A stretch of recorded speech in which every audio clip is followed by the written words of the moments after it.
And I'm coming back to Zoom. If you say got it, that means we're on. Yeah, I see something on my screen right now. So Dela, you just came to be an audience. You're not gonna talk. Dela, Papa Dela.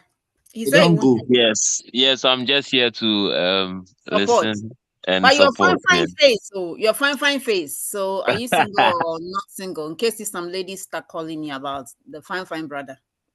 um, yeah. You Hey. let them keep their applications coming. I'll see about it later. Yeah. Okay, let me do the introduction. Chai today. Good evening, everybody. There they are. Thank you for tuning in tonight. Again, I am Black Queen. You already know me, so I hope you've been ready for me. Okay. And I always have to say this because some ladies be hating on me, sending me, "How you gotta call yourself the Black Queen?" Seriously, I have said over and over, you should be your king's Black Queen. So you are a Black Queen. I am my own Black Queen. So I can say that. Feel free to call yourself Black Queen if you wish to, okay? But I'm not changing my name. So stop writing me about that. Okay. So I am the Black Queen.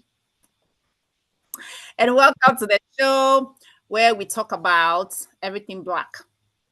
It's all about Pan-Africanism and reclaiming Africa for Africans and descendants of Africans. That's what I'm here to do. That's what I stand for.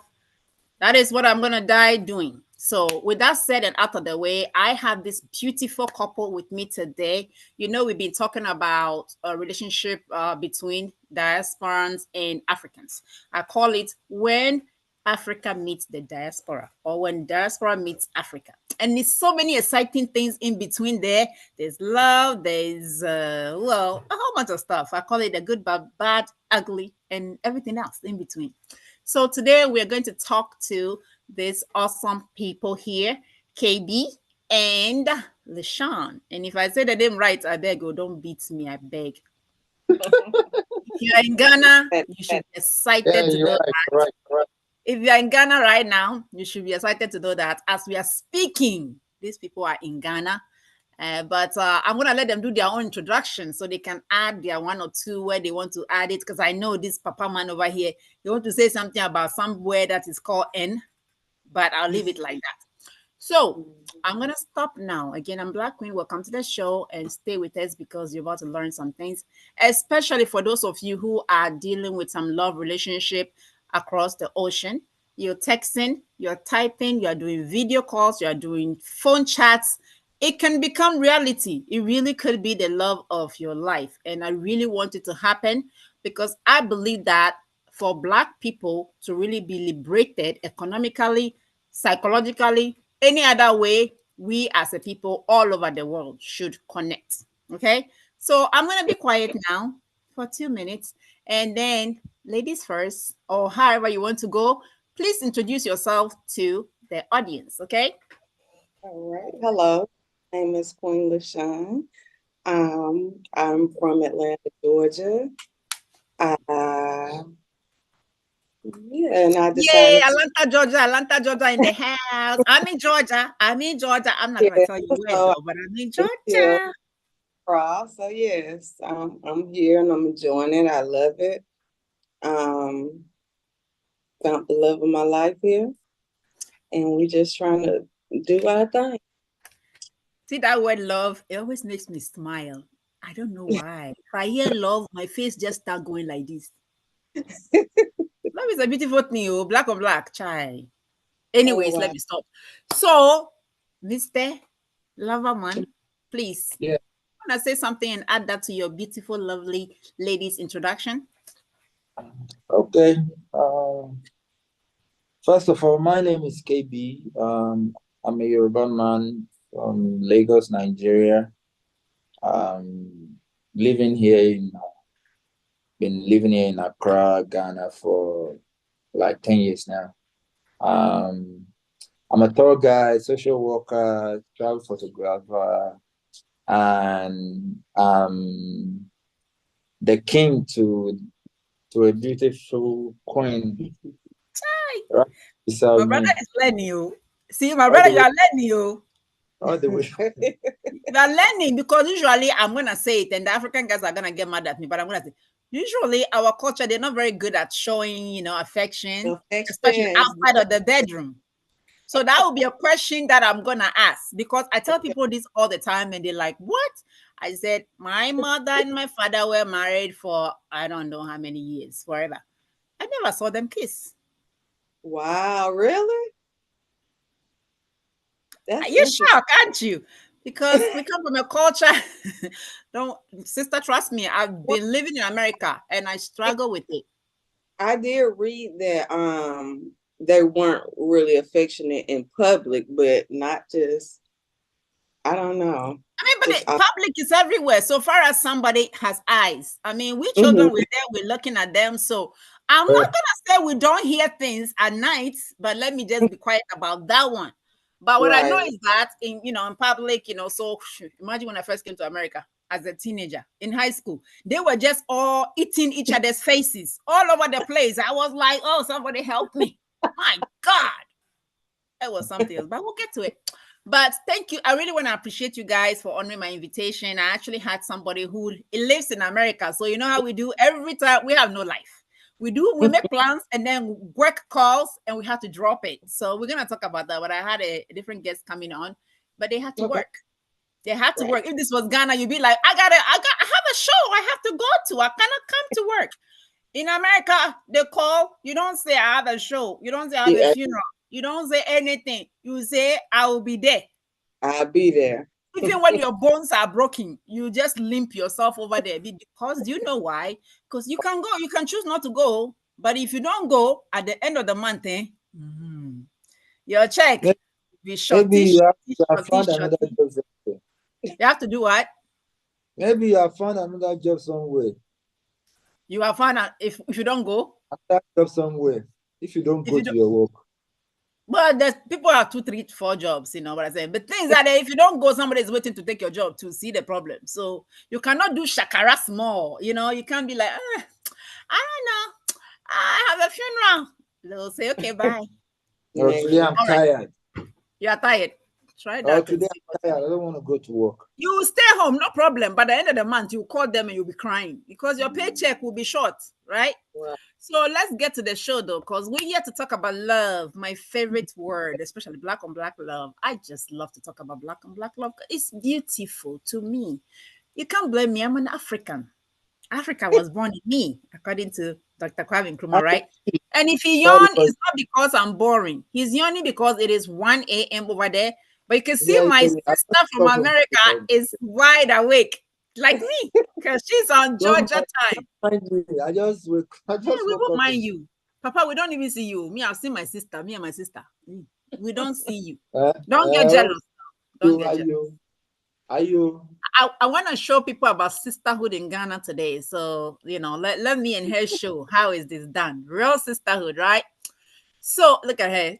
I like her. Can you guys believe I just met her today? She's really, I mean, I guess spiritually we're connecting. She's really rooted. So, but we'll talk more. So let's get into the yummy, yummy, yummy, as they say in America, right? How Right. did this lovely, lovely fizzling, something sizzling, hot romance start? Whoever wants to take it, please go ahead. Well, it didn't really start as a romance. Basically, since I've been on my spiritual journey, I have a calling to come to Africa. So that's my main purpose here. I do have a mission and a plan.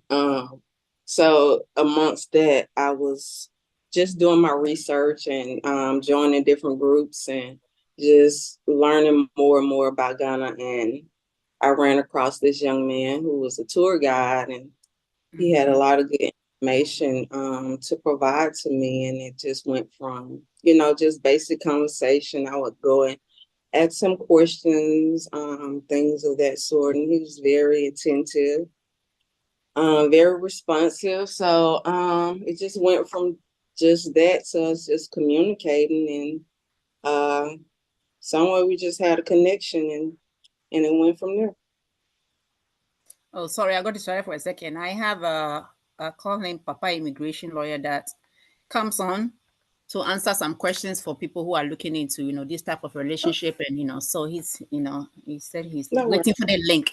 So he'll come on to join us, so people can ask questions and stuff. So with that said, if you are watching me from Facebook or watching us from Facebook or from YouTube, you can definitely use the Facebook to ask your questions and things like that. I will go there to check the questions so that I can bring your questions on this side so we can discuss. Feel free to ask this lovely any question that you want to. Of course, I have given them the permission to say no. In case if some of you want to get all into their business, especially the bedroom matters. Okay, every time I say bedroom, I'm going to say like this because I'll be shy. All right. So we're going to get started, right? So that's how, you went there. So you did say something though. Let me just jump back. You said your spiritual journey. Can I ask how that came about? Because I think that's important for other sisters who wants to go, back to Africa and stuff like that. I'm pretty sure everybody's gonna come into their spiritual journey on their own and their own timing. Mine came probably about 3 years ago, and I was just going through life and going through like a hard time, a depression type situation. And I don't know, I just started searching and just reading and doing a lot of things that will help me grow personally and spiritually. So yeah, that's how it started. Yes, Mr. Lawyer, as we like to call them in Ghana, Papa Lawyer is on. So, you guys already know him. So, whenever, we say something, he gives us lawyerly information and immigration stuff. But he also is an African, and he's your Niger brother. See, his Wow, face that, is changing. You How see, are you? that you see how we are. He sees I said Niger. First, his face was like, let the women talk. I said he's your Niger brother. His face brightens. yeah. Okay. Yeah, so he's happy to see you. All right. So he's also a Nigerian living in America as well. So he has, some knowledge to also share in terms of relationships. Okay. So we're gonna jump in there. And this spiritual journey that you said, I just want to say that you did mention the word depression. I like to say it's actually ancestors calling. I have said that before, and people are like, "What are you spiritual?" Da, da, da, da. Well, I am spiritual. I do believe in the greater, creator, but I also do like I'm a God person. So in my God beliefs, we do have a place for the ancestors. They are always with us. We do believe that they are always looking up down upon us, with what we are doing. And honestly, we God people believe that sometimes when you're in trouble or something like that, they will come through. But because we're gonna be afraid, we're afraid of ghosts. You in Ghana already. I'm sure you are like, what is all this ghost stuff, right? This is a big deal. We do not go out in the dark. Well, I don't know about other people, but me, I still will not go out in the dark if I'm in Ghana because I don't want to see any ancestors. It keeps you Oh from going to the club. wow. It keeps you from sneaking out and going to the club at night. You might go and meet some ancestor ghost on the way. Anyway, enough about me. But yes, so I like to call it, because a lot of black folks, they go through stuff over here and sometimes they just like, don't know what's going on. I will advise that please, do yourself a favor, take this spiritual journey. You'll be surprised what you find out about yourself. You will find out that sometimes I'm telling you, the ancestors, they are calling. I always tell people that I know that our ancestors, Africans, our ancestors made a lot of mistakes, because they did not see what was to come, right? Right. But now that they're on the other side, they've seen what their actions did. And I truly Mhm. believe that they are seriously regretting and crying for their children to come back home. Because if you know Africans very well, I know they show us fighting on TV and all that stuff, but we really believe that blood, human life is very, very precious. Okay. You should see one of our funerals, right? And that's when you see love, right? Maybe they're afraid to not, if they don't show you love, maybe you will come back as a ghost and hunt them. But no, I'm not going to confuse you guys. I won't go there. But we do lose it. The crying is like the wailing and stuff like that. When somebody cries, you're like, it's something else, right? Right. So if you've never Right. seen it in your life, you need to make sure you go and see an African funeral in Africa. Okay. And you say, you understand there's something in the world, right? All right. So I'm coming back to you guys. So I do like that. I just want to say that if you're an African American, I do consider you a brother or sister. If you're feeling like you're going through some changes or whatever, please feel free, contact KB over here. He's into, tourism. He will show you where to go, places where you're going to get your spiritual connection, and just see how people live in Africa. You know what I'm saying?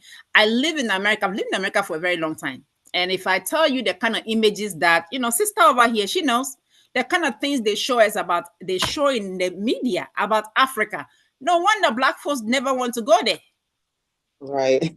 Right. I mean, it's like, why I gotta go to the jungle with people with arrows and stuff like that? Who wants to do that? I'm not saying that's not part of Africa. It is part of Africa, but we have even Ghana alone have over 70 different ethnic groups. Nigeria has like over 200 different ethnic groups. We're talking about distinct cultures with their way of, living, their type of food. There are similarities, of course, but there are also, differences. So Africa is so broad. It's a continent, for goodness sake. So you cannot show me naked people in the bush and say, okay, that's Africa. That's Africa. That's me. I claim it. Though I grew up wearing clothes, just so you guys know, Especially when I was like, maybe when I was like 2 years old, I was naked around the house and stuff. But then apart from that, we would dress in clothes. Sister, right? Since you've been there, have you seen naked people? No, I haven't seen any naked. Have you seen any lions? No. I remember when I first came to America, this girl asked me, how must it be like playing with the lions? And I was like, hey, lions? What am I, a magician to play with lions? But that's what they were showing it. Yeah. So we're going to have some eye-opening conversations. We're not going to tell it to you with our own mouth. Sister who is from here, from Georgia, is in Ghana now, and she's going to tell us how she sees it and those things. But let's come back to talk more about the romance and the love, right? So it developed, right? What about from your side of view, Mr. KB? When you started talking to the lady, how did it start? And when did you find out that your heart was doing some ting, your heart was dancing something? Uh-oh, are we frozen? I think they froze. Oh, lawyer, can you hear me?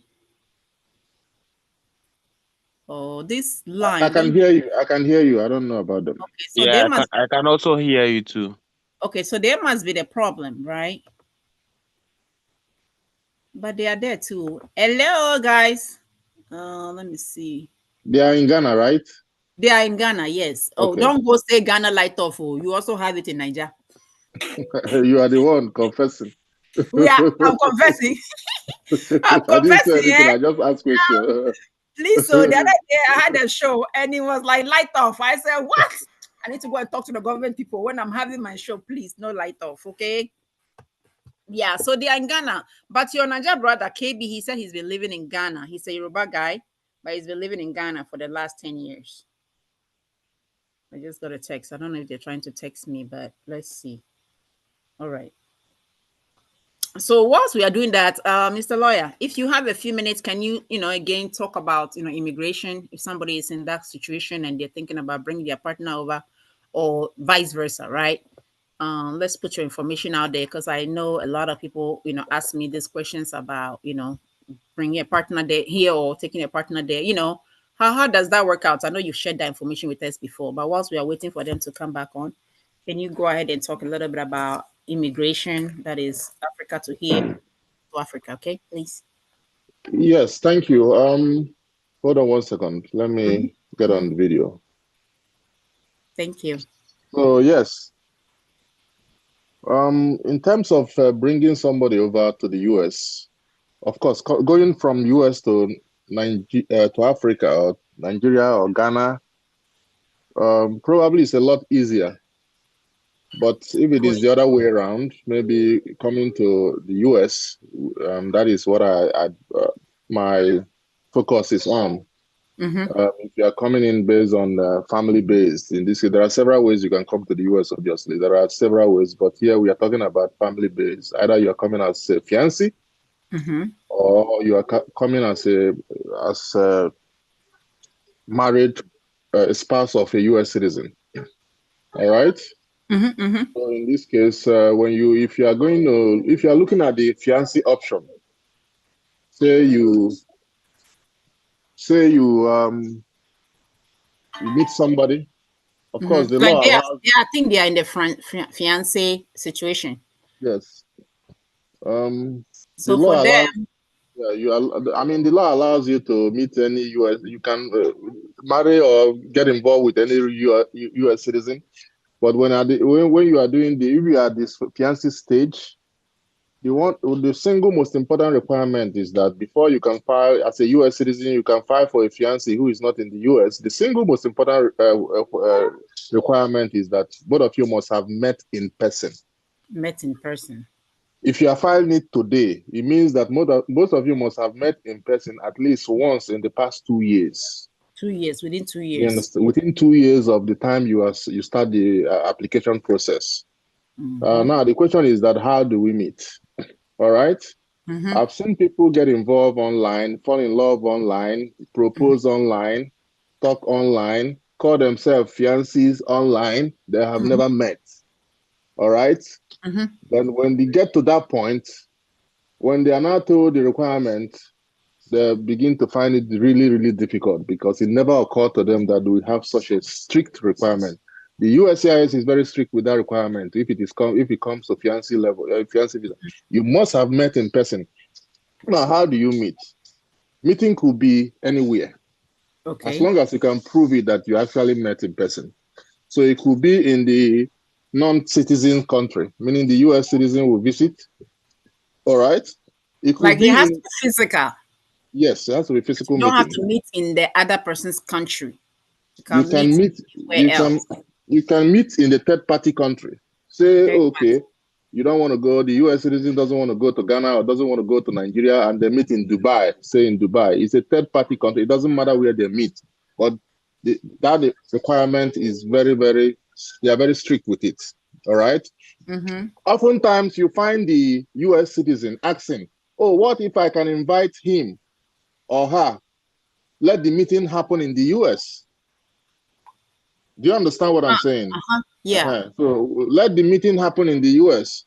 The problem with that is that the only way they can come here is through maybe a visitor's visa. Visitor's visa. All right. And getting a visitor's visa is more like a 50-50 chance. It's difficult. And when you are applying for that visa, you indicate to them that you have a US citizen's fiancé. That in itself will be a reason to deny you the visitor's visa. Why? Because they will assume that you are trying to bypass the fiancé visa process. Oh, which of course makes sense. Yes, because if you can get a visa faster, why not take it? If you come with a visitor's visa to the US and decide not to go back, you can actually get married and still get your green card. The US citizen.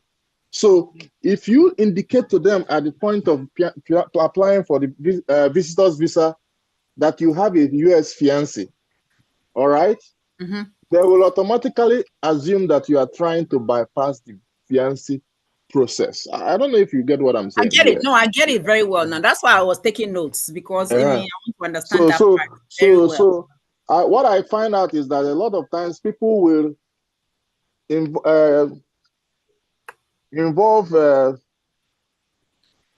spend a lot of time. Okay, they'll spend a lot of time trying to get the other party to come to the US. Before all of that, they've wasted 1 or 2 years. Just trying to get there. So just to get you think it's gonna be the fastest, but it ends up not working out in most cases. Exactly, in most cases. Except if the person, the non-citizen, already have a US visa. If they don't have if they already have a US visa. Oh, okay. The meaning person that they used to visit the US, or they got it at the time you became engaged or whatever, but it wasn't based on the fact that you are the one inviting them. You understand? Oh, I get it very well. I think you're right, because I know a lot of people, they get to a place and they're like, what is going on? This thing has been going on forever. But I think that's the situation you're talking about. Trying to go to the visitors visa way. I got you. Are you guys back on? Lovebirds, Mr. and Mrs. KB? You guys are not on camera and you are muted too. They are having network problems. You see? Oh. Ghana government, I'm having my show, please. So make sure that everything is working perfectly for us. All right. So if whenever you guys are able to talk, please, go ahead. We're just trying to fill in the time with some, time with the Papa lawyer here. Okay. So please go on. So I'm seeing two ways. One is you go Yes. there, you meet the person, you come Yeah, back, file. you do you engage basically, and you meet in person and you start the filing process. All right. It used to be that the fiancé visa process is faster, and people used to opt for that. But these days, it's taking as much time as the marriage-based one. So You I know, wouldn't say it's faster. you know why? I blame that 90-day show on TV. I don't know. Everybody saw it and said, that's it. I'm doing it. 90-day visa. Okay. All right. So again, Mr. KB and Miss LaShawn, can you guys hear us? They text me that they are having some problems. So as soon as you are able to. So with that said, so there's two ways. You can do the fiancé visa, but you have to go there, engage the person, or you can meet in a third country, a third party country, engage, make sure you take pictures for your evidence and everything like that. Keep When your you come record of back your to travel. the Keep your US, record of your itinerary. Keep all the records, because you and then still when you need, come back to you the use it to US, prove. Yeah, when you come to the US, you start the process. start the process, and that one is what is called The fiancé visa process. fiancé visa That process. one, if the person comes here, you will need to marry within 90 days. So that's the fiancé process, okay. Yes. And then the other way too. The marriage based on, you still need to meet to get married anyway. You still need to meet, but that one, there's no requirement as to when you met. You could have met 3 or 4 years ago. As long as you are married, you can start the marriage based petition, starting with the I-130 petition. All right. Oh, that's the marriage, Yes. okay. Yeah, that's the marriage one. The fiancé one is the I-29F. 29F. 9F. So does it mean that with the 131, the The difference between the two in 130. terms of 130. 130, okay, 130 petition. So what you're saying is that if somebody is doing the I-29F, they must have met within 2 years. That's very They must have important. met within 2 years in any way. Physically, they must have met. But if you did it and it's 4 years ago and you tried to file for that I-29, it will not work. It will not work because they are very strict with that. Even after filing, they will still send requests for evidence. They want to be sure that you actually met within the past 2 years before you start the application. Hello. Can you guys hear us now? Hello. Yeah, we hear your voice. We don't see you guys yet. I Yeah, just you need called to. Ghana government, so they are going to stop to make sure everything is smooth for us. Okay. Okay. If only I had that kind of power. But we hear you clearly, though. But can you try to get back on your video? Yeah, it's like you need to Let you? send us open the camera. Like Okay, you let are the me one who is going to open. ask for. Okay, here we go. That should tell you. I just requested. Here you are. CEO, why they don't want me to talk to my sister? I don't like this. So I do not like this at all. Whoever is controlling the power over there, stop. The network they do jiggy. I don't understand. So later on, when you can watch the show because you guys are in the fiancé process, right? So I asked Papa Lawyer about it. He said a lot of detailed things. So not to to use our time wisely. We're gonna continue, but later watch the show. He said a lot of stuff about that I think will be very helpful for you guys. All right. So let me get to the exciting spots, right? Don't be worried. See, African man when he sit down with his lady and they start asking questions, they get very worried. They're like, what are they gonna say? That's Anyways, I'm gonna say so far, right? Because I know you've only been in Ghana since February, you said? February 13th. How long were you guys talking before you made it there? We literally chatted for like 6-7 months. We was dating 6-7 months. Prior to that, we was talking like, so total, we probably been talking Before she came. before I came. We were dating for 6 months, and prior to that, we had been knowing each other a couple of months. Okay, so let me start by when she was here and you were there, right? When did you guys start doing like video chats? Or is it right away? Because we try to advise other people who are finding themselves in the same situation. How important is that first video chat? Yeah, I think we did a video chat, and our first video chat was like the second month. Mm-hmm. Second month we were talking.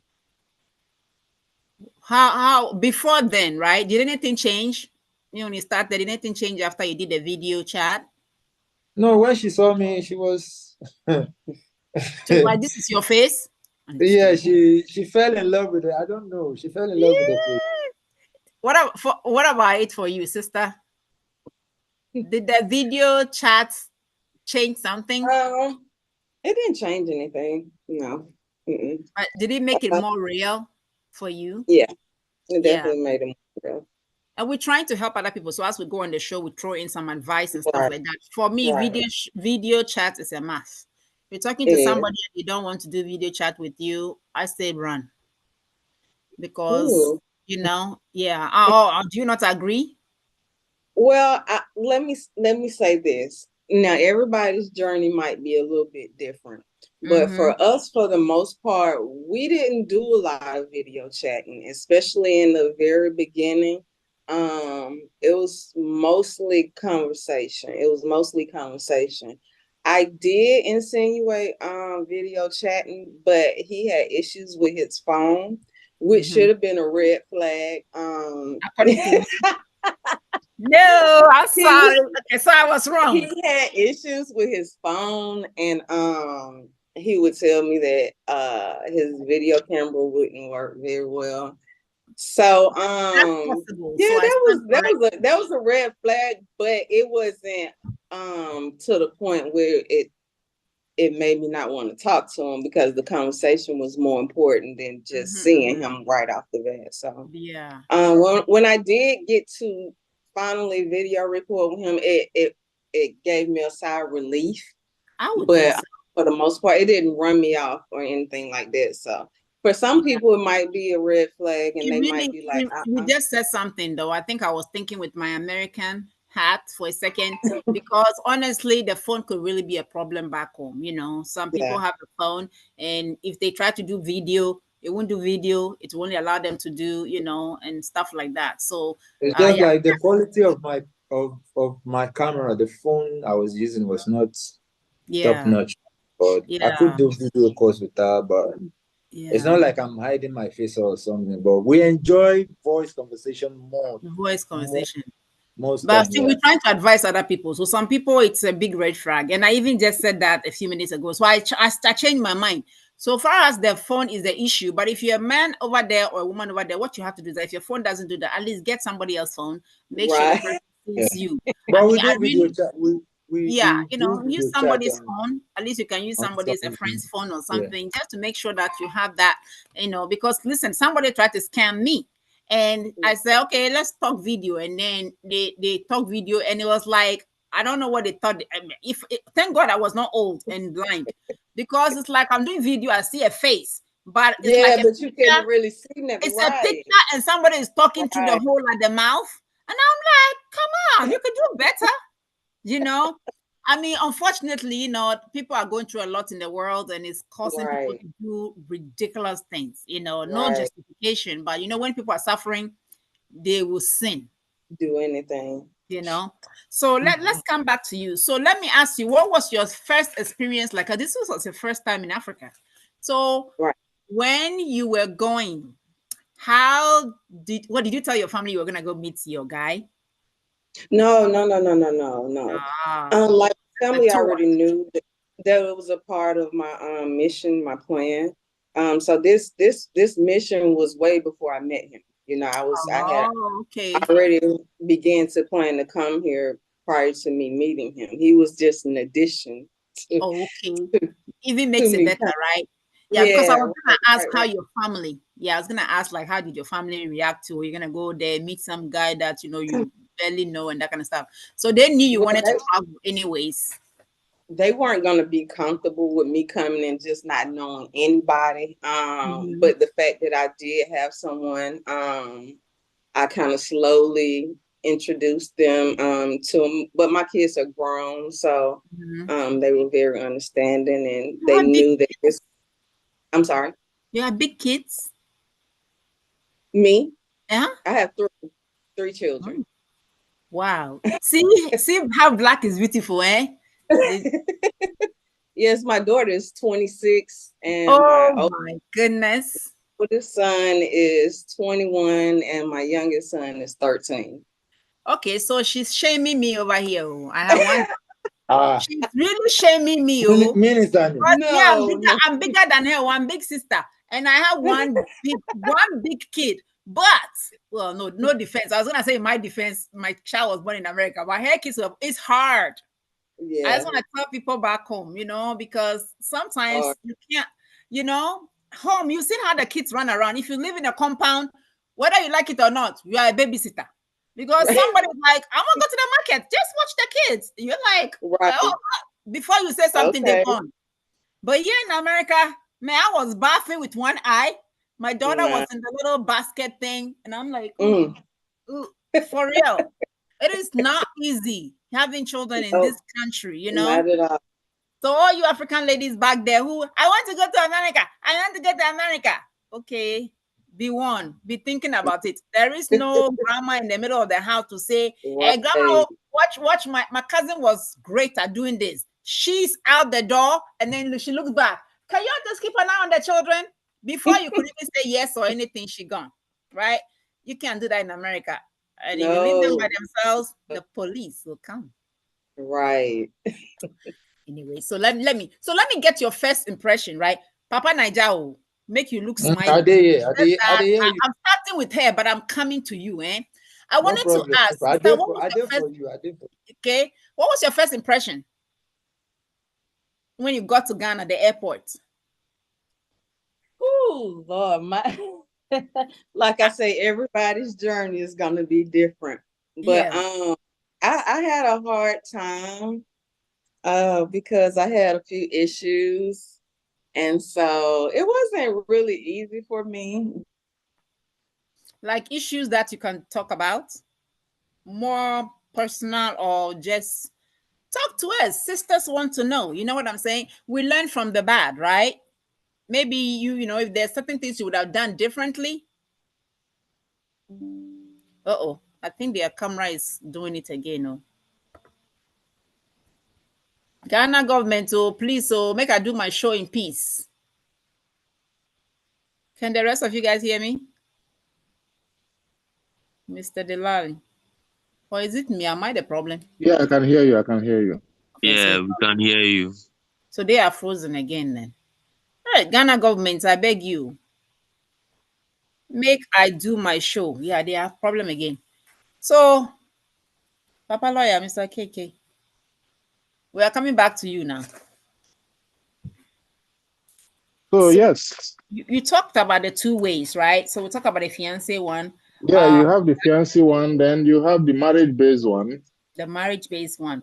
So that one, it doesn't matter how long you've been engaged. No, but you have to be married to do that process. You have to be married, exactly. You have to be married. It doesn't matter how long. But you even while the application, if you can start the application anytime, but you will always continue to show that the relationship is still existing, because you are not applying for the visa just based on the fact that you are married. You also apply on the basis that it's a continuing relationship, meaning that it is continuing up to the point when the visa is granted. So if at any point the relationship breaks up, then there will be no reason to grant the visa anymore, even though you married. All right. So the marriage-based one, you can start the application anytime. Like I said, these days there are a lot of backlog. All right. So it involves two stages. The same with the fiancé one. You do the I-130 application here in the US. When the approval comes, then you move to the what is called the MVC stage. All right. NVC, National Visa Center, where they will you have to it involves a lot of documentation again at that stage. And once that is completed, they will qualify you to prepare for an interview at the embassy. So it will now be up to the embassy to give you a date. The other, that's the fiancé, sorry, the non-US citizen, the spouse in this case, to go for an interview. How long that one would take would depend on the embassy. Okay. The embassy in London can be faster than the one in Ghana. You know, that kind of, it depends on the embassy, basically. But the one single advantage of getting your doing the marriage-based one is that the person, if approved, the person will come here with a green card automatically. All right. Yeah. So as soon as you are admitted into the US, your day start counting as a green card holder from the day you get into the US. Unlike the fiancé one, you come in here, you come in, then within 90 days you have to get married before you can now apply for the green card. For the green card, okay. It each has their own advantages. I guess the advantage of the I-29, the fiancé one, used to be faster, but now it's no longer as fast as it used to be. You know, it takes approximately a year for the first stage of the approval to come. So now, would you say that it's better if somebody is in this situation and they have to go and meet the person anyways before they do the fiancé way? Then you might as well get engaged at least whilst you meet the person wherever. Yes. And then come and start the process, because once you start the process, you cut out the green card time that they will need to. The time they will need to process it once they are here. Yeah, but it depends on individual case, because some people will want the fiancé one in the sense that that 90 days will give them a chance to actually make their final decision as to whether they want to proceed with the person. By that time, now you would have spent all your cash finished now. And also it is so strict in the sense that when somebody comes in within the 90 days, you are the single sole sponsor of that person. That could be stressful. If the marriage doesn't, or the relationship doesn't work, the fiancé that comes in must go back. And if they don't? If they stay here, it will be very difficult for them to have their green card through somebody else. Oh, really? Yeah. This is another strict rule. That is a very strict rule concerning the fiancé visa.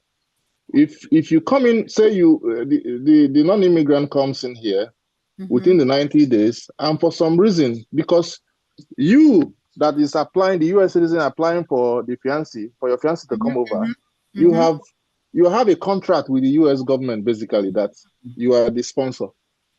All right. Very important. So people here, this is serious. So if within the 90 days and the person comes in and the relationship doesn't work out, the person can't just get on the street and start another life and eventually meet somebody else to marry. You have to go back. Well, that should make people feel happy, though, because in case if somebody scams you and they come over, so if somebody scams, so that is the point there. If somebody scams you, they come in within the 90 days. The marriage has to take place within 90 days. If the marriage doesn't happen, the relationship breaks down, the person is advisable to go back, because you're just going to be stuck in the US. Stuck in the sense that you can't get your green card. Ever. There's no other way to go around it. It's hard to get around it. There's always exception to everything, but I'm talking about this is very strict. They are very strict on this. Okay? So if anybody has ever seen somebody who came on a fiancé visa and end up not marrying the person that sponsored them, and the person eventually get their green card, let them tell us. I'm sure there are exceptions there. But to know this one, though, because some people are doing some funny stuff. It is very rare. It is very rare. You come to the person and then you run away. You do the shakara stuff and you run away. It's gonna be hard for you to get your. But once the marriage takes place, it changes the dynamics. If the marriage takes place, all right, and the relationship breaks down in a week's time, all right, it's different now, a little different. So now they can go. The person that came in probably have other options available. All right. Before assuming the relationship is abusive, all right. As soon as marriage takes place and you break up in a week's time, and you live together and break up in a relation, that person has the option to apply what is called violent against women. That assuming or if he there's or she other is situations that they yeah, can yeah. If they put. are victims of abuse, but marriage must have taken place. Okay, so the worst situation is when the marriage never took place. If Then the that means sorry, really never belong if here. the marriage never happens, the option for you is to get on the plane and go back. So that's your Naija brother. What's his name? Oh God, I forgot his name. I want 90-day fiance. Oh please, that's Okay. my one thing I Okay, enjoy. the Mike case. Michael, right? Michael, yes. They don't say that he has run away. Yeah. In some Them, they case, are married. from I think they got married. You remember there was they got this married video before. going on. Yeah, There was this video going around. I think she actually did the I-30 because she was married in Nigeria. I believe they did the I-130, and the thing is with the Michael's own, because I did the calculation as to when they got married and when he finally came here. The marriage must have been about 2 years before they gave him visa. Yeah. So what they gave Michael is 10-year green card, not 2 years. Oh. What I believe they gave him, based on my own calculation. Yeah. Do you understand? Yeah, it took a while for him to get here. It took a while after the marriage. It took a while for him to. So I believe he must have gotten a 10-year green card instead of the 2 year. Because if the marriage is less than 2 years, they will give you only 2 years. Yeah, they were on the show for a minute now. So so from the time they got married and the time he got the visa, I believe it was more than 2 years. So he probably got 10 years. So having arrived the US and lived with this woman for a while and things were happening, we know that your brother is suffering. We know that already now. Yeah. I saw the threat the woman was making. The woman could do nothing to him at this point. But that your brother, he tried though. He disgraced us now. I mean, he disgraced us completely. I don't follow the show, but you know, he disgraced Nigerian men though. That kind of abuse that man took. He deserved that green card and then some more. Anyway, are you guys, let me see. Can you hear us? We see you are back. Oh, so we pause our conversation for you guys because you are our guest of honor. Let us know when you can hear us. And then let me ask you to unmute. Okay.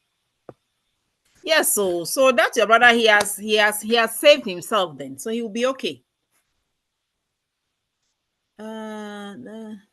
Hey, Papa, you tell me. That Nigerian man suffered. He suffered. No, but you know, I'll ask you Nigerian men about it too. I don't know. All right. Can you guys hear me? What is this? Oh, get out. All right. Okay. Can you guys hear me? Yeah, I can hear you. Why am I hearing my broadcast now?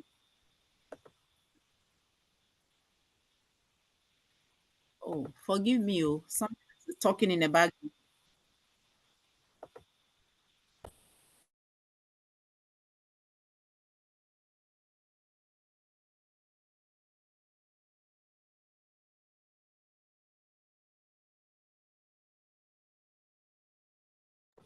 All right. Has to unmute. Can you guys hear me now? Hello, somebody. Has to unmute. Yeah, I can hear you. I can hear you. Okay. Ghana folks, Ghana people, you hear us? Our guest of honor has to start video. Okay, so you know, when I tried to call Ghana government, they were all sleeping. So that's why they have not fixed the line. Sorry. As soon as you're able to join the conversation, please join the conversation. I see that our guests, they are back on, but maybe they are. All right. So whilst they are doing that, though, let me quickly give you guys a little introduction. So, again, if you're just joining us, I'm Black Queen. We talk about Pan-Africanism. We talk about everything Black, empowering Black folks. We talk about Black liberation through economically, spiritually, anyhow possible. Okay, that's what we're here. And one of the aspects that we are focusing on this show is looking at relationships between our brothers and sisters in the diaspora and in Africa. Okay, So I've been, following up with a couple of couples. I think I've done about maybe 5 or so couples so far, and there'll be more coming because we plan to continue doing this because we over here at the show think that it's very important to connect Africans to our brothers and sisters in the diaspora because that is one way we can join forces and liberate our Mother Africa. Okay. So today we are talking to KB and Miss LaShawn.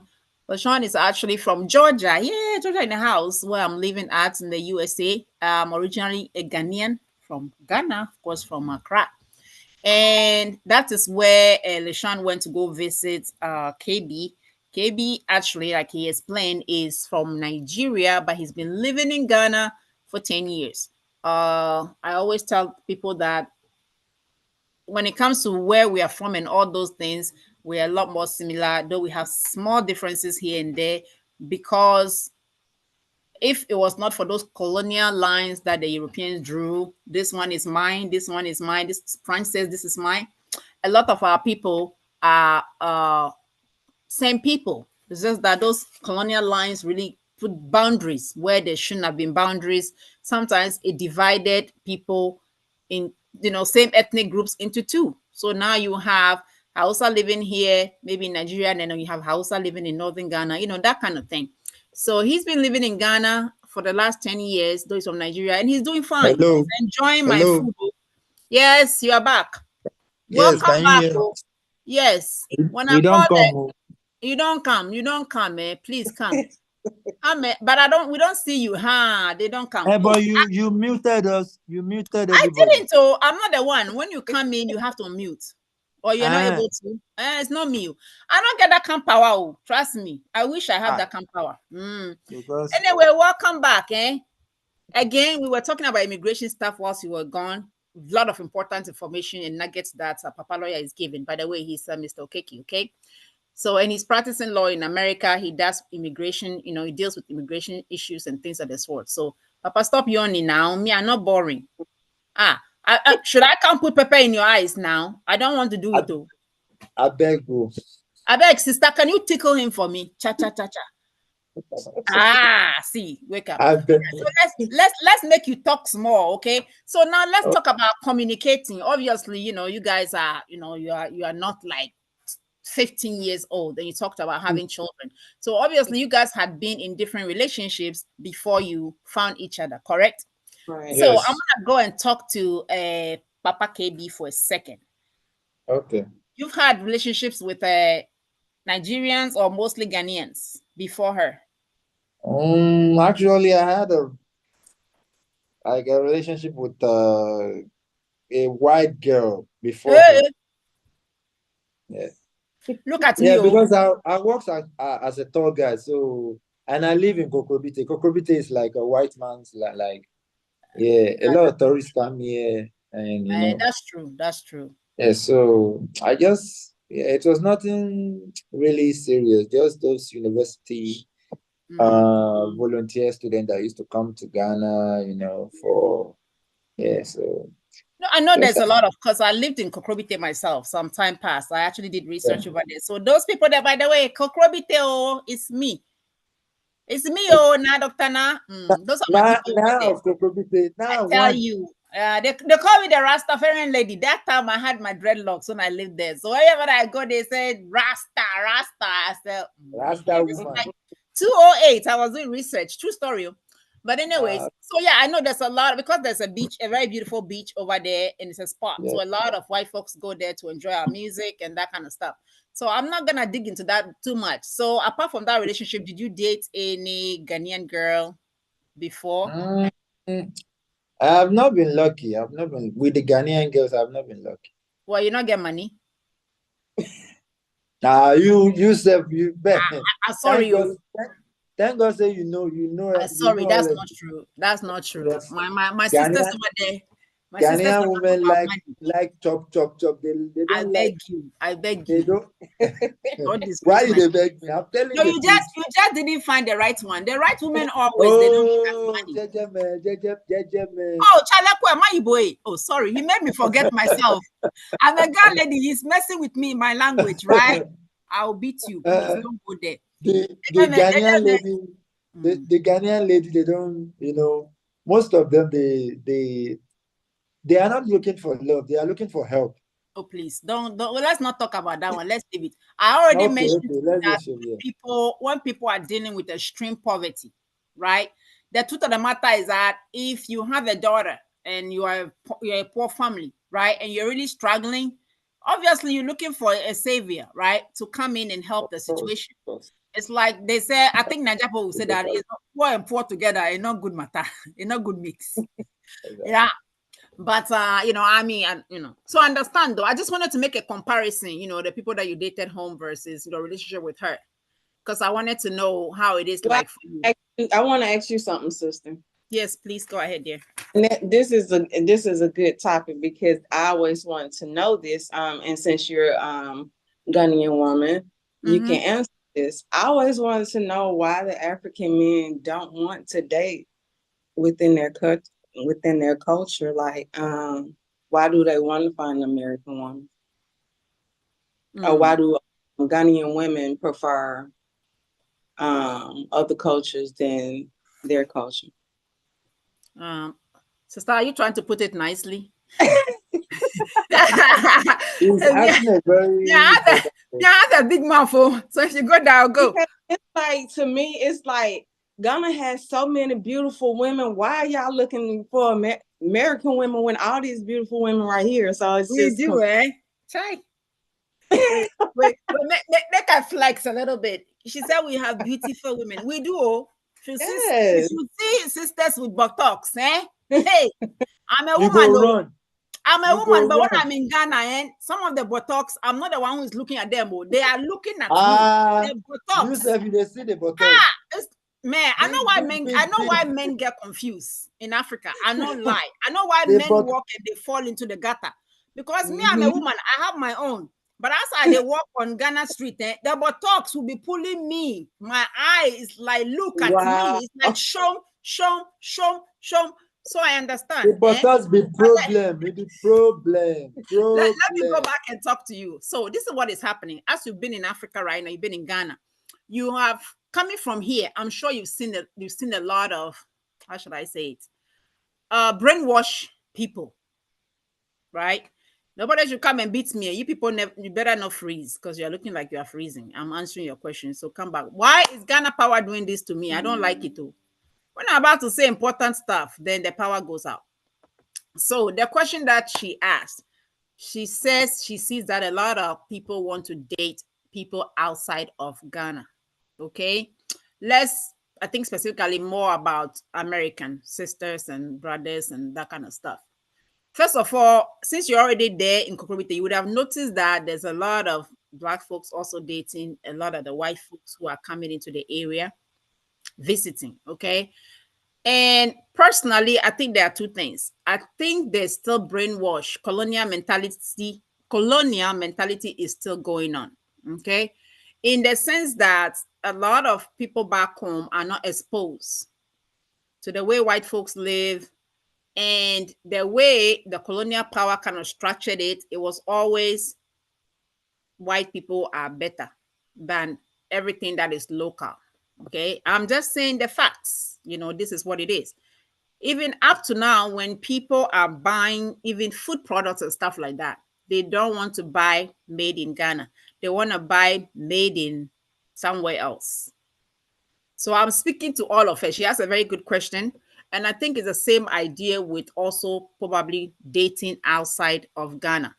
Also, let's face it, there's more maybe economic opportunities outside of Ghana because our government, they are doing their best. But as we all know, Ghana is still a growing country after independence. That's 1957. But still, we have not gone through the industrial stages yet. We are not producing mass quantities of goods and things to be consumed locally. So that means when you don't have a strong industrial system, that means you have a lot of young folks. Wait, I hope anybody can hear me. I feel like I'm talking to myself. Baba lawyer, you hear me? The people I'm talking to, they have left me. Yeah, I can hear you. I really wanted to answer her question for her because it was a very brilliant question. But I'm hoping that they will be able to come back on. See, Ghana Power, stop bothering me. I don't like this thing you are doing. Ghana Power.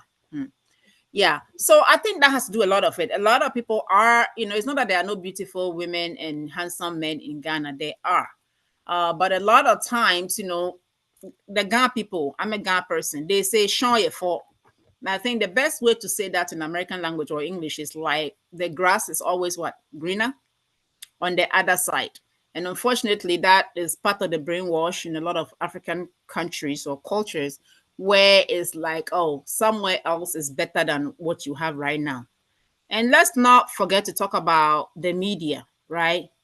YouTube this, Instagram,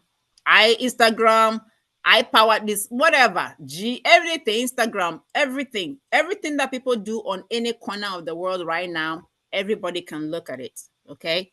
So now everybody is looking at, so American people are holding iPhone number 20. I don't even know much about those things.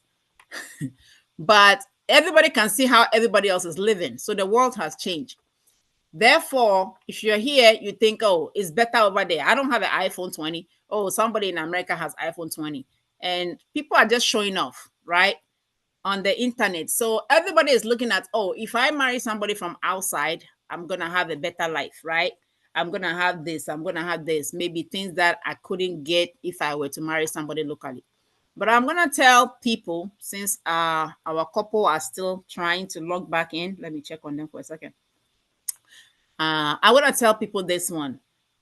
Grass is better on the other side. That concept is not always true for everybody, right?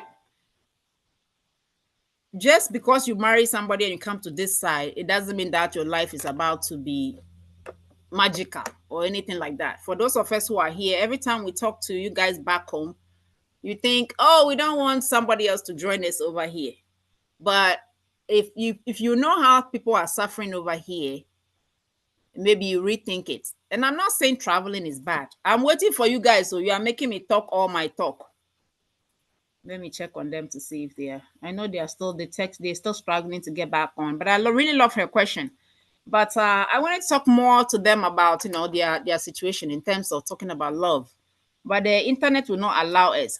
But what I'm trying to say is that if you're thinking about coming to abroad, anywhere, US, London, whatever, think about it carefully, because honestly, some people at home are doing well. If you have a house, some of you are even lucky you have your car. In Ghana, when you have a house, you own your car, you own your house. It's not like you are paying till 30 years from now. When people have houses in America, they are still paying mortgage, okay? They are paying mortgage, maybe it's configured to be paid by 30 years old. I mean, by the time, in 30 years time, imagine having that burden of paying every month. When you own your house in Ghana, you do not have to worry about that. I think yearly you have to pay property taxes or something like that. But imagine that kind of pressure, right? So what I'm saying is that if you are in Africa anywhere, you have your house, you have your car, you have a good source of income, you are able to save a little bit after you take care of your expenses, please stay in your corner. You don't need to quit your job over there and come to America to start over here. Because if you are in your 40s and you quit your good job that you have and then you come and stay over here, you are going to start from class 0, right? Unless you want to come and do factory work, unless you don't have a vision of, because if you say you are 40, you are coming here, okay, I'm going to go to school. By the time you go through the system trying to find a way to pay for school and all those things, by the time you finish, maybe you are 50 years old. How much energy does person have after the age of 50, really? That you're going to work 15 years and you retire at the age of 65 to build all your dream mansion that you want to build in Africa and everything else. You are here, you are suffering from not getting your wife with you or your husband with you. Your children are growing up without you. I mean, there's a lot of things that are costly when you make the choice, and I will do a whole show about it another time. But I'm just waiting for them to come, because I only came to talk about love. I don't want to talk about all these serious matters, eh? But is it Ghana government that is making me talk about these things? Eh? Let me check on them real quick. So, Papa Lawyer, they say, Ikeke, I'm going to stop my own talking for a second. In terms of what she asked, what are your thoughts about that? Why people that she's meeting in Ghana, and it's probably, could be similar in all the other African countries why people want to be dating or marrying people outside of Africa. What do you think? And Mr. D, if you have something to say about that too, I'd love to hear it. I know you are just supporting them. I want to rest my voice here. Somebody help. Well, I'm not aware of that. Hey, but Not growing aware up, Yusuf, why did you come here? Not for greener pastures? I came here. I came here with the lottery. Mm, All right. okay. I came But here you with could the have visa. said, I don't need it, I'll stay. So I why? mean, it was a chance. It was just by chance anyway. Mm-hmm. But I'm not aware that people don't like to get involved with people back home with them. Most times people want to align with people of the same culture, with the same way of life, and they try to avoid that conflict.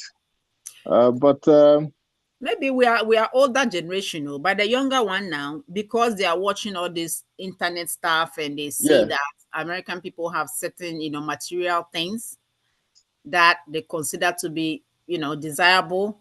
It's like, I mean, it's there. A lot yeah, of them. you made the point that yes, sometimes people think it's the grass is greener on the other side. So that is one very important point that you made.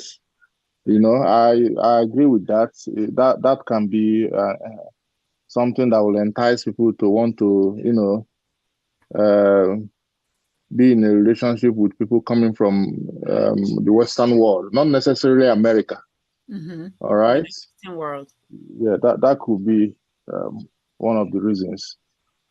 But I still think that in general, back home, people still prefer people that, in addition to the fact that they look like them, they also sound like them. They speak the same language. Their culture aligned. Because Mm-hmm. getting involved with somebody of a different culture, Mm-hmm. there's always that conflict that one must overcome eventually. So Maybe you guys are doing better than Ghana. how much are you ready to be open to accept to accommodate other cultures? Mm-hmm. You know, Maybe Nigerians are better in terms of really trying to stick with somebody who is from their cultural group. yeah, That Nigerians do that. Yeah, Nigerians do that. But Mhm, like you mentioned, there could be other things that will entice other people to just prefer other, people from the Western world. mhm. Like the economic part of it. The You economic know, part of it. Yeah. uh-huh. But But I because we are very connected to our families. You mhm, know, mhm. ask any grandma or any grandpa there whether they will want their kids to get married to somebody from a far away Western world. I can guarantee you that most of them will prefer somebody from their culture. This is something that I actually would love to do to do research on, honestly, Yeah, I because will it tell you seems that like most people will, except if other considerations overwhelms that particular interest, like the economic part of it. All because right. I've actually come across people who will be like, oh, especially in terms of marrying a white person, Mm-hmm. right? And they will say, I mean, they like that idea, like, oh, I'm gonna have Mm. mixed children or whatever, fine hair, those kind of that colonial mind, and you'd be surprised, I mean, if you look even on the internet, sometimes you see some black guys who are showing off their white girlfriends and stuff like that. And for me, as a anthropologist, I just see that as, leftover of the colonial mentality, where things that are not non-white are the other, and then the preferences like the white, so Yeah, but I think Nigerians maybe, they are better at sticking with their culture more than maybe other groups. I don't know. The colonial mentality is everywhere, but I'm looking at it from most times when people are doing what you just described. It is Hmm. because they are at a very shallow level in terms of their thinking. Mm-hmm. You understand? For them, it's a trophy. Yes. You know, Trophy. but but Videos like that. I can guarantee you that that somewhere down the line, Mm-hmm. they still go back to their own. So show off, and I'm telling you, maybe when life hits them, then you remember your mama be black. they still go back to their own. I can tell you that one. When life 100%. hits you, your mama be black all of a sudden. You Before that, know, because your when you look at it from the family perspective, let's say you are looking at a grandpa or a grandma, and they have a daughter or a son who is about to get married to a Westerner, basically. yes. They are looking beyond just these two people. They are looking at their grandchildren and things like that. And in their head, they are thinking, okay, we might not get to see these people. They may never get to know where they come from. They may never get to know where they come from. Yeah. So they are thinking deeper than the shallow things that you are seeing at this point. You understand? Yeah. So, like I said, I except think if there other is consideration, if who they consider, allow other consideration to blind them, yeah, like but the the economic material consideration. economic considerations. And I think that is the debate, whether it is a leftover colonial mentality that is kind of pushing our people towards these outside marriages, or because a lot of African Americans will tell you when they go home, they unfortunately, if they happen to go on a tour with a white person, people will be reacting differently to the white folks. And a lot of them, they are very offended by it. You know what I'm saying? And Yes. as an educator, I try to keep telling them that, listen, until I came and lived in America, honestly, I really would have never understood the Black experience in the US. Yes. There was no way, you know what I'm saying? Because it wasn't in our face. Though there's leftovers that, they put in our grandparents and things like that, and I don't know if you remember, but I know growing up, sometimes you do something. Even there was a song that was saying that white people's witchcraft is and I'm just being genuine. Sometimes I don't like to talk about these things, but I think it needs to go out there because African Americans have to understand what is going on with people back home. The colonizer is not gonna put books in the school system for you to read and become conscious. They're not gonna do that because why would they give you the weapons to fight back? So growing up, there's like one page about slavery or colonialism or whatever. Just one page you read and then you keep going. So when you grow up in that kind of educational system, you don't give much thought. To be honest, not until I came to America, I thought this slavery thing was like some story long time Yeah. ago. I only felt it when I came to this country. I'm like, oh, so this thing is not like dead and gone. This is like life. And a lot of African Americans is their reality daily ever since they were born. But those of us back there, we a lot of people don't have that awakening. We don't have it. Our experience is different. Very, very different, because I mean, some people who have really felt the effects of the enslavement, if they can look back into their history and they can tell, hey, my great grandfather was hanged, or this and this and this.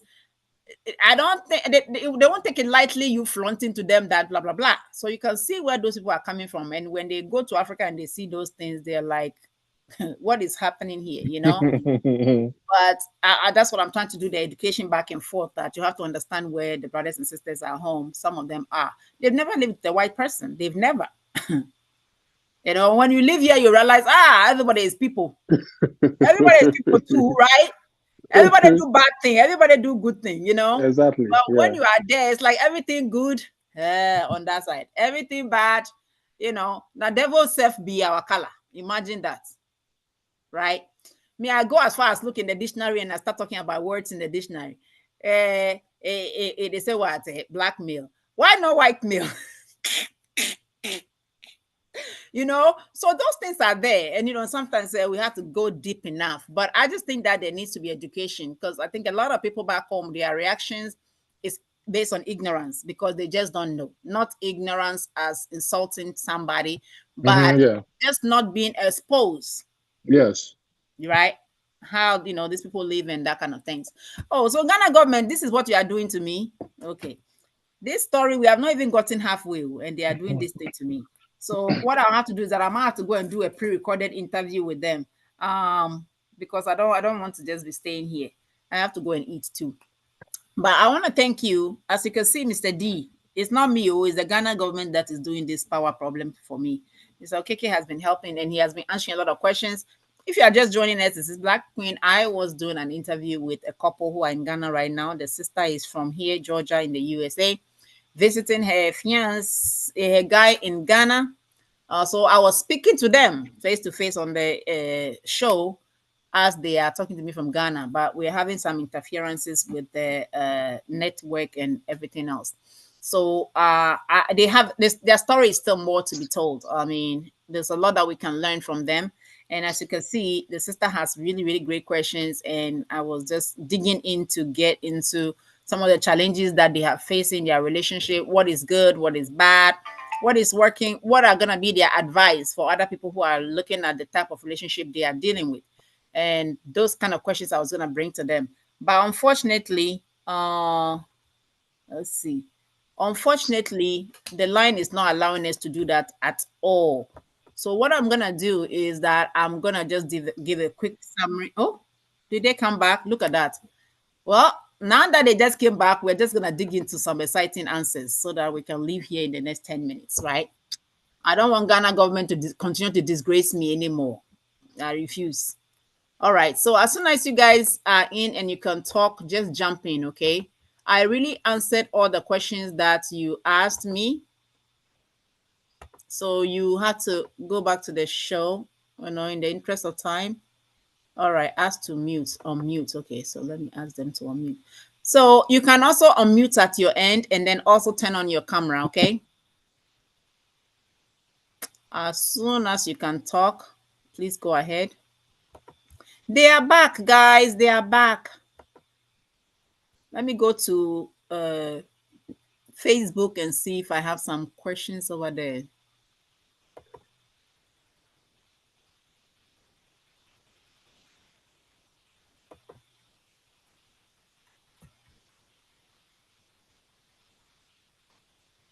Okay. All right. Okay. Can you guys hear us?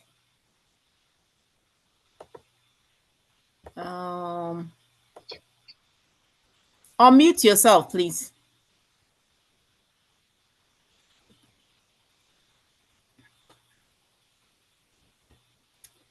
If you guys can hear us, please prepare. My next question to you guys is going to be, what has been some of the challenging points of your relationship coming from the diaspora and then him coming from the continent? We're back online. Okay. All right. We see you guys. We don't see your camera though. Unmute yourself, please.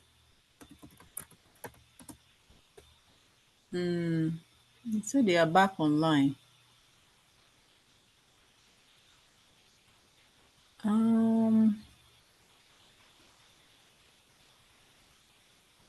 Okay, hello, can anybody hear me?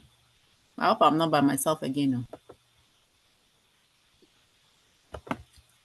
Power, internet, behave yourself now. Yeah, I can hear you. I don't know. Okay, they are back on, but please, can you unmute yourself, KB? You guys are on, but you are muted, so unmute yourself, please. Oh, unmute yourself and then start your video. The host supposed to unmute. I have unmuted you. Please just unmute yourself too. Because I can't unmute you. Let me see if I can unmute you. You have to unmute yourself.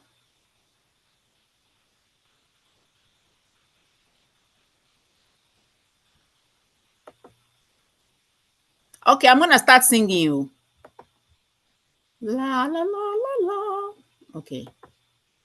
I have many, many blessings. I don't think singing is one. That's the place. See, Yeah. I hear you now. We hear you.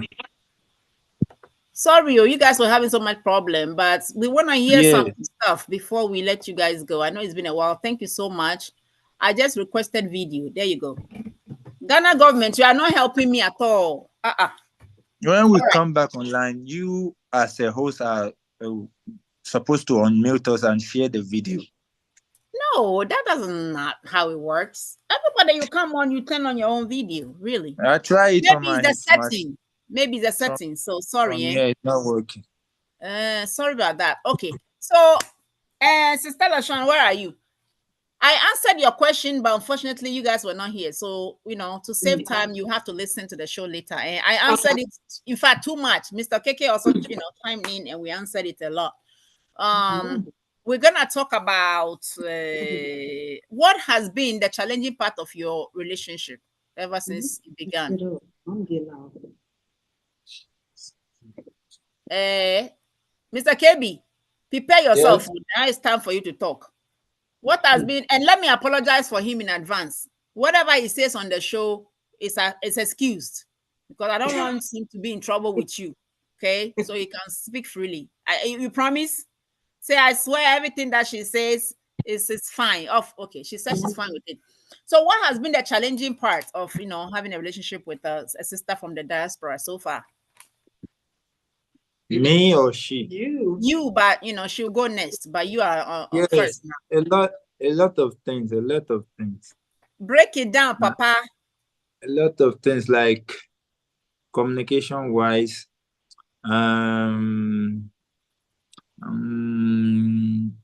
Like, can you guys be thinking of a specific example? Everybody says communication, but what's going on with the communication? How is that difficult? Like, first part, the American accent and the African accent, they're not rhyming. I have to keep my ears open to listen to her and understand what she's saying. I have forgotten. I've forgotten how long it took me to understand the American accent too. I have. Yeah. I have to put my ears down. And the food, no, she don't really, get she's getting used to our own type of food, American like chicken wings, biscuits, and all those blah blah blah. I don't know why they like sweet. In America, we eat a lot of snacks, sweet things. Mm.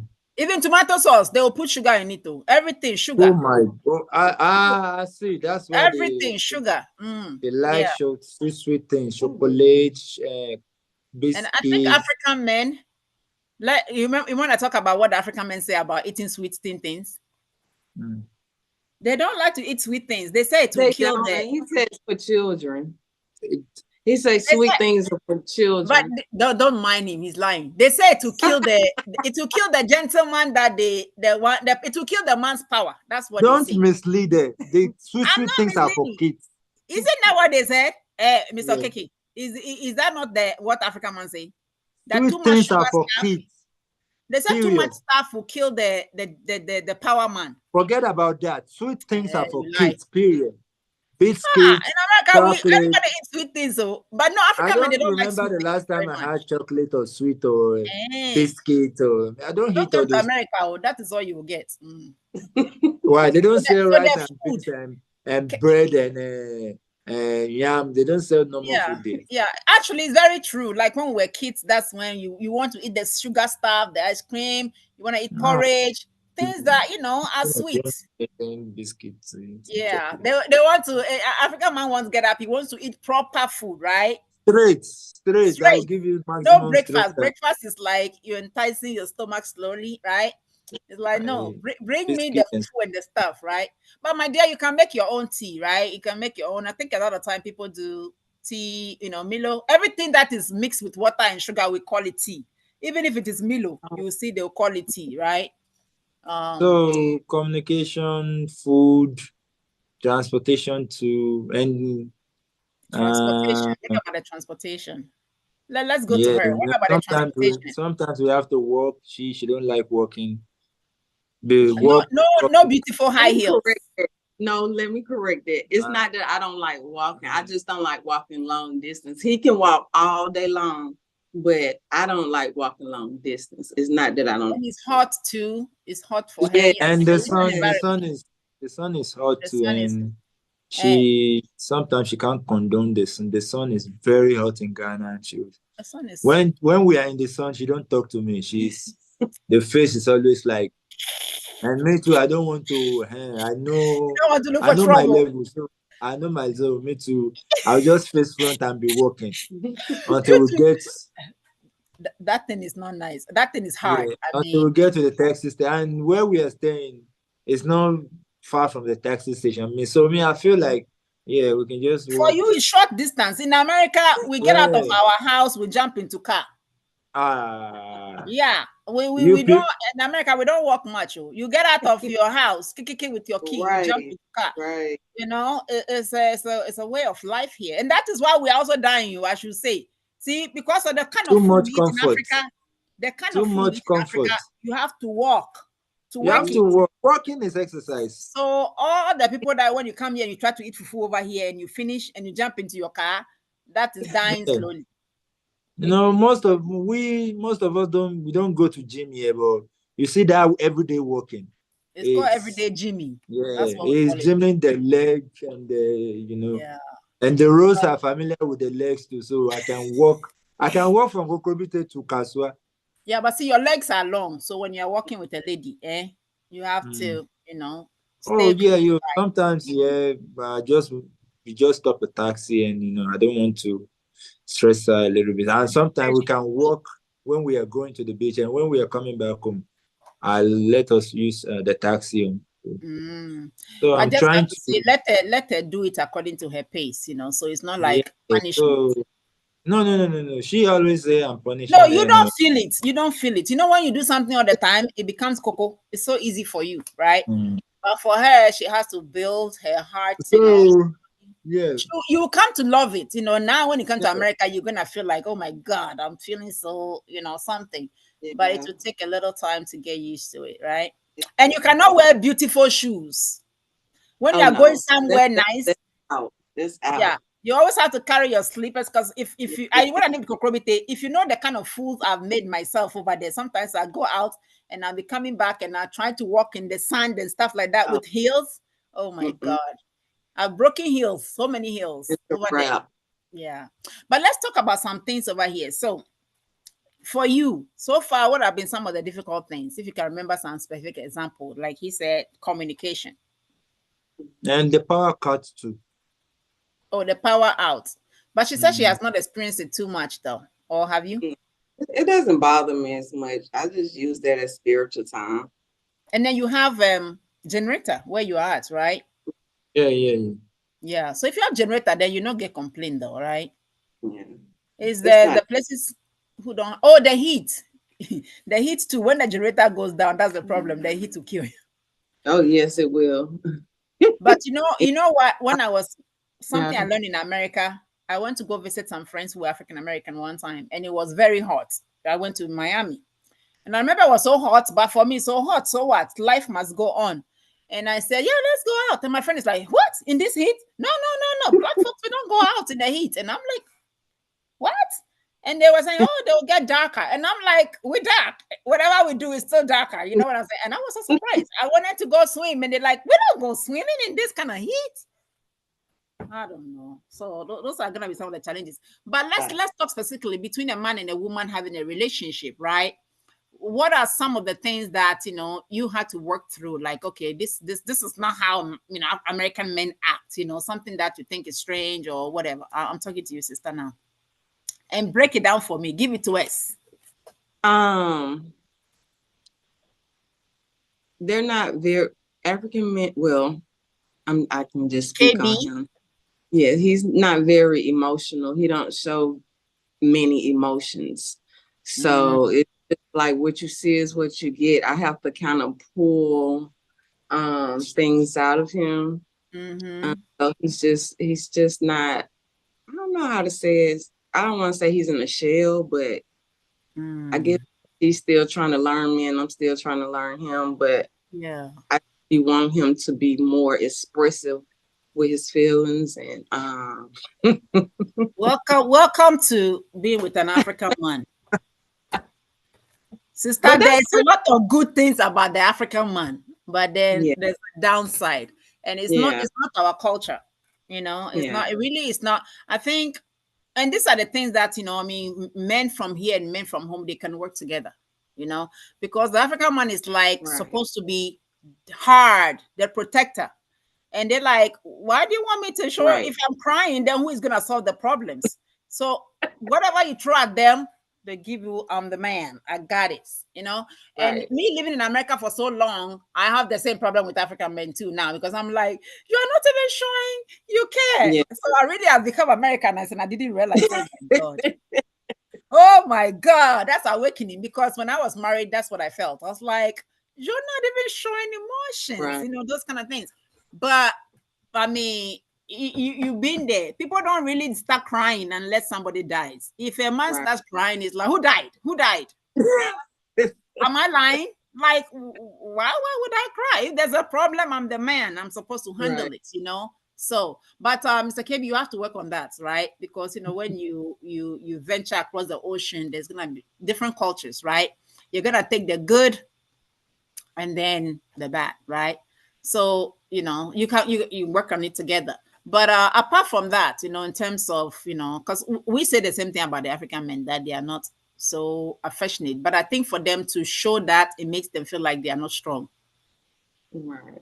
Yeah, right. You hard. I'm the man. I got this. But we do need you to soften a little bit. You can be a man, anything, but in the house and in the bedroom and all that, it's okay. It's okay to cry on our shoulder, just a little bit. And I always say this. I'm not saying that when working with a woman and you hear gunshot, you should run and jump on a woman's back. No, that doesn't mean that, you know, that's not what we mean, but it still has to, you know, soften up a little bit, you know. And when she talks, that's why you have to build sisterhood, to be honest. I think the African man is not built for that. It's always been me and you earlier when we talked about the African sisterhood. And I think a lot of African women, that is where we get that fulfillment, right? And Right. then because we don't get it from the guys, and you see, American system is just you and the husband in the house. That's why there's always fight. Right. Because you know, when he goes to work, all the women, they sit together. This one said, you know, my husband really, he did this, he did that. And then the other lady's like, oh, he did, mine too did this, and he did that. And then pretty soon you are like, oh, my husband is not so bad. Seriously, by the time he comes home, you are like happy that your husband is not bad as the other woman's husband, and you're all smiling. Right. In America, you don't get that. So American sisters who are watching, we're building a sisterhood like we do it in Ghana. You know what I'm saying? Real, you know, it's needed. It's a female energy that we need other females to, you know. I'm not talking about lesbianism here before somebody calls me for that route. I have nothing against that way, but I don't go that way. I'm just talking about pure sisterhood in terms of supporting each other, you know, so we can talk behind the husbands and complain about all the bad things they do. And then when they come home, we love them again because we got all the negative things out, right? But yeah, so you are there now. Tell me what else? Communication. What is the transportation? The problem with transportation for you exactly? What is it? What do you miss for you? I'm talking about you, Miss LaShawn. It's nothing wrong with the transportation. I think he means as far as just, you know, us getting around. I'm just used to getting up and going. And getting into your own car, right? Yeah, and you it's miss that. not that way. So yeah, I don't think the transportation is bad because I don't really like to drive anyway. So it's not a big thing to me. But I just don't. when you're in America, you don't like to drive, but you're over there now, you don't have your car over there. You miss driving, don't you? See how it is? Life is like that. You know what I'm saying? Because I mean, you're like, oh, I think I'm going to go somewhere. No, I don't have a car. Because transportation is not Right. really, I mean, you can get Right. Uber, right? You can get Uber, there's taxi, you just walk to the street and then you call taxi, you get it. And if you want to do the what we call it, trotro, I don't know. Oh no, I guess Americans, that's your bus system, right? You know, like cars that are packed with a lot of people. Yeah, their bus is not like that though. Their bus, they don't always have too many people like that. Do they still have trotro like that when I was growing up? Oh my God, the cars will be so full and people will be standing. Do they still have? Yeah, yes. Trotro? Okay. Yeah, and the bigger one, like the how can I call it?